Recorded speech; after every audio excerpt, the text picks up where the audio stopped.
बिस्मिल्लाहिर्रहमानिर्रहीम। Ladies and gentleman, अस्सलामु अलैकुम वरहमतुल्लाहि वबरकातुहू।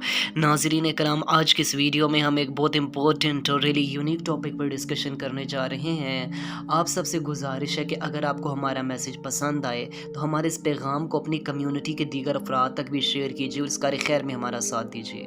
तो आइए बिना टाइम वेस्ट किए अपने आज के इस यूनिक से टॉपिक की जानिब बढ़ते हैं। Ladies and gentlemen, if we look at the modern world and especially if we look at the modern western world, तो हम सब जानते हैं कि जो आज का गोरा है, जो आज का गैर मुस्लिम, जो आज का अंग्रेज़ है, उसने हमारे लिटरेचर पर, उसने हमारे रिलीजियस लिटरेचर पर, उसने कुरान करीम पर इस कदर ब्रिलियंट रिसर्च की है कि जिसकी मिसाल नहीं मिलती। आज आप देखते हैं कि बड़े बड़े साइंसदान हैं जो अंग्रेज़ हैं, जो गोरे हैं, अंग्रेज़ हैं, लेकिन उनकी रिसर्च की जो बेस होती है, उनके जो फंडामेंटलिस्ट प्रोसीजर्स होते हैं, आप देखते हैं कि वो कुरान की रोशनी के मुताबिक, वो तो कुरान के नॉलेज को एक्सप्लोर करते हैं। आप देखते हैं कि कुरान की आयत की उन्होंने इस ब्रिलियंसी में जाकर रिसर्च किया, तफक्कुर और तदब्बर किया है और इस नॉलेज को अच्छे से एक्सप्लोर भी किया है। इस नॉलेज पर बड़े बेहतरीन तरीके से वर्क किया है, इस फील्ड में बड़े बेहतरीन तरीके से वर्क किया है। तो हम अगर उन्हें क्रेडिट देना चाहें तो ये गलत नहीं होगा। इसके अलावा आप जानते हैं ना, जिस तरह अल्लामा इकबाल ने पिछली सदी के स्टार्ट में जब वो वेस्ट गए थे तो उन्होंने वहाँ जाकर देख लिया था कि जो हमारा लिटरेचर था, जो हमारी लीडरशिप प्रोड्यूस करने का लिटरेचर था, जो हमारे लिए बहुत कीमती लिटरेचर था, हमारे कुरान करीम की बड़ी बड़ी कमेंट्रीज़, इसकी तफसीर्स वगैरह, वो सब की सब वेस्ट की यूनिवर्सिटीज़ में, वो सब की सब वेस्ट की लाइब्रेरीज़ में मौजूद थी। इसके अलावा अल्लामा इकबाल ने वहाँ पर देखा कि वहाँ पर मुस्लिम तो नहीं थे लेकिन वहाँ पर दीन मौजूद था। लेकिन यहाँ पर मुस्लिम बहुत अक्सरियत में मौजूद थे लेकिन यहाँ पर दीन नज़र नहीं आता। अब आप आज जाकर देखें वेस्ट की जानिब, आपको दीन इस्लाम वहाँ पर नज़र आएगा। आप उनके अदारों में देखें, आप उनकी अदालतों में देखें, आपको जस्टिस नज़र आएगा।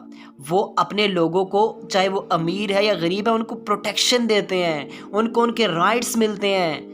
वहाँ के इस निज़ाम के, वहाँ की सिस्टम की आप फ्लेक्सिबिलिटी देखिए। आप कहेंगे ये तो इस्लामिक वर्जन ही उधर इम्प्लीमेंट हुआ है।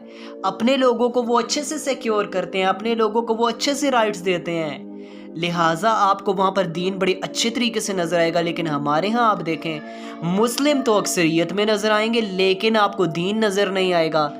57 to 58 इस्लामिक स्टेट्स में किधर आपको दीन नज़र आएगा? सब वही मजहबी बहसों में उलझ रहे हैं, सब वही मसलकी बहसों में लड़ रहे हैं, लेकिन दीन आपको नज़र नहीं आएगा। अब ये सारी चीज़ें देखकर हम सोचते हैं कि अगर अंग्रेज़ ने, अगर गोरे ने कुरान करीम की इतनी रिसर्च की है, कुरान करीम पर इतना उसने तफक्कुर और तदब्बर किया है, इसको नॉलेज उन्होंने बड़े अच्छे तरीके से इम्प्लीमेंट किया है, तो लिहाजा इस सब के बावजूद वो फिर इस्लाम को एक्सेप्ट क्यों नहीं कर लेते? वो इस्लाम को कबूल क्यों नहीं कर लेते? ज़ाहिर सी बात है, सवाल पैदा होता है ना कि ज़ाहिर सी बात है, वो कुरान को इतने पीक लेवल पर जाकर समझा है उन्होंने, अगर साइंस ने कुरान की आयत को ही उठा कर उस पर रिसर्च किया ना, तो फिर सवाल ये पैदा होता है कि वो लोग इस्लाम कबूल क्यों नहीं करते? आखिर इतने बड़े कुदरत में वो मुशाहिदात अपनी आंखों से देख लेते हैं।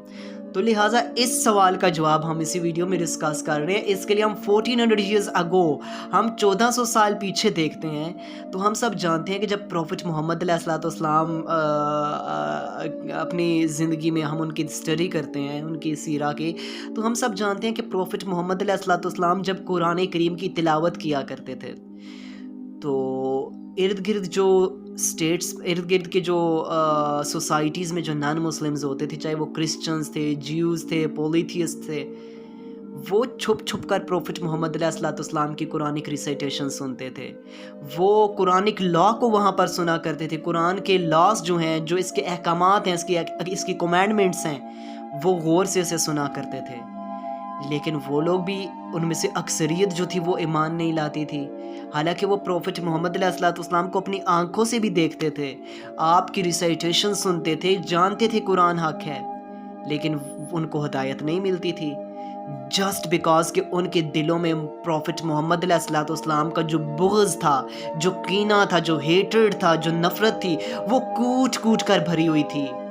लिहाजा वो अपने करतूतों की वजह से उनको हदायत नहीं मिलती थी। इसमें अल्लाह ताला का कोई उन पर जुल्म नहीं है, ये उनके अपने करतूत थे जो उनकी हदायत के रास्ते में रुकावट थे। इसी तरह आज की मॉडर्न वर्ल्ड में भी आप देख लें, यहूदी जो हैं या क्रिश्चियन जो हैं, ये 1400 साल पहले की जो आप इमेज देखते हैं तो आपके सामने ये सारे का सारा वॉल इमेज ट्रांसपेरेंट होकर आ जाएगा। यहूदी आज बड़ी बड़ी रिसर्च करता है कुरान को बेस बनाकर, क्रिश्चियन रिसर्च करता है, बड़े बड़े साइंसदान, लेकिन उनके दिलों में प्रॉफिट मोहम्मद अलैहिस्सलाम के का जो बुग़्ज़ भरा हुआ है, जो कीना भरा हुआ है, ये इनकी हदायत के रास्ते में रुकावट है। इसके अलावा कोई रुकावट नहीं। जस्ट बिकॉज प्रॉफिट मोहम्मद अलैहिस्सलाम से वो जो इतनी हेटेड रखते हैं ना, इस वजह से उन्हें हदायत नहीं मिलती। इसके अलावा फिर अल्लाह ताला फरमाते हैं कि अनकरीब फिर वो दिन आ जाएगा जब इन सब के सब लोगों को जो प्रॉफिट मोहम्मद अलैहिस्सलाम से इतना कीना रखते हैं, इतनी बगावत, इतना बुग़्ज़ रखते हैं और ये ट्रू मैसेज का भी इनकार कर देते हैं। हालांकि देखते हैं कि ये किताब सच है, देखते हैं कि प्रॉफिट मोहम्मद अलैहिस्सलाम के जो मिरेकल्स हैं, जो मोजज़ात हैं, लेकिन देख लेने के बावजूद ईमान नहीं लाते। जब क़यामत के दिन इन्हें कब्रों से उठाऊँगा, उस वक्त ये देखेंगे, ये सब को पहचानेंगे, जो लोग इनके साथ होते थे सबको ये पहचानेंगे और उस दिन ये कहेंगे कि हम तो दुनिया में इतना रहे ही नहीं हैं। उस दिन फिर मैं इनके अमाल का हिसाब करूँगा और फिर इन्हें दर्दनाक अजाब के तौर पर जहन्नम में धकेल दिया जाएगा और ये हमेशा वहाँ रहेंगे और इनको कोई उधर से छुटकारा हासिल नहीं हो सकेगा।